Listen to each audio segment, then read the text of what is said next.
Di alokasi itu ada aturan yang tegas begitu dalam PB Jarum di mana anak-anak peserta audisi maupun atlet PB Jarum tidak boleh atau dilarang keras untuk merokok. Bahkan apabila ketahuan untuk merokok bisa saja mereka akan dikeluarkan begitu. Sehingga kemudian dalam publik muncul pertanyaan, kalau misalnya ada aturan jelas seperti ini di PB Jarum, di mana eksploitasi anak-anaknya, Kak Seto?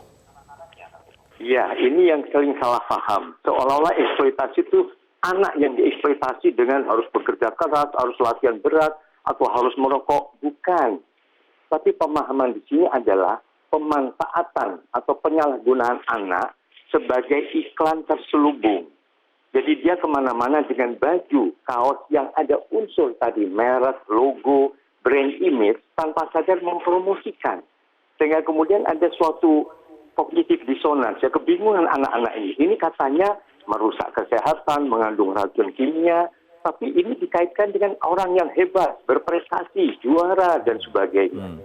Nah, ini eksploitasi ini memanfaatkan anak untuk iklan yang sebenarnya tidak boleh, apalagi mengiklankan suatu produk yang bertentangan dengan kesehatan.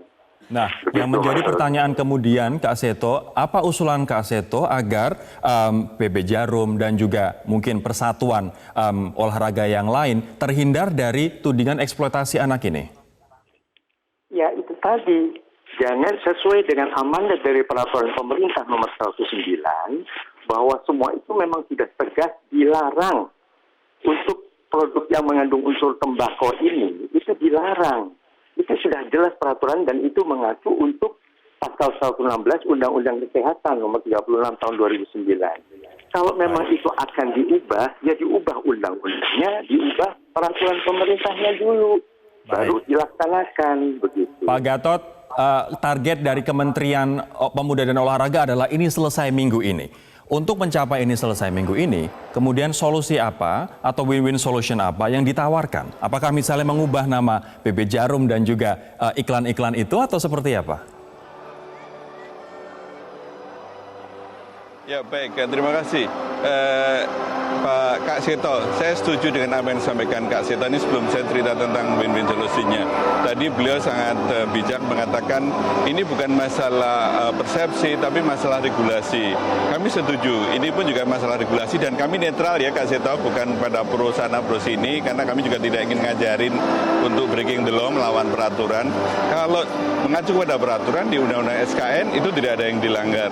Di PP yang terkait dengan penyelenggaraan olahraga atau PP pendanaan olahraga itu juga nggak ada dilanggar. Memang ada ranah yang itu harus dikritisi secara serius dan itu harus diperhatikan yaitu di Undang-Undang tentang Perlindungan Anak, belum lagi PP-nya.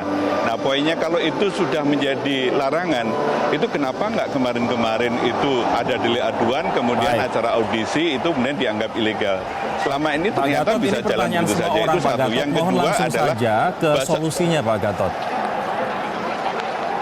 Iya, ya solusinya adalah tadi saya katakan win-win solusinya adalah pertama tadi resizing dari branding karena kami juga melihat itu terlalu menyolok. Saya sepakat untuk ini karena orang identik Jarum itu dengan perusahaan tembakau.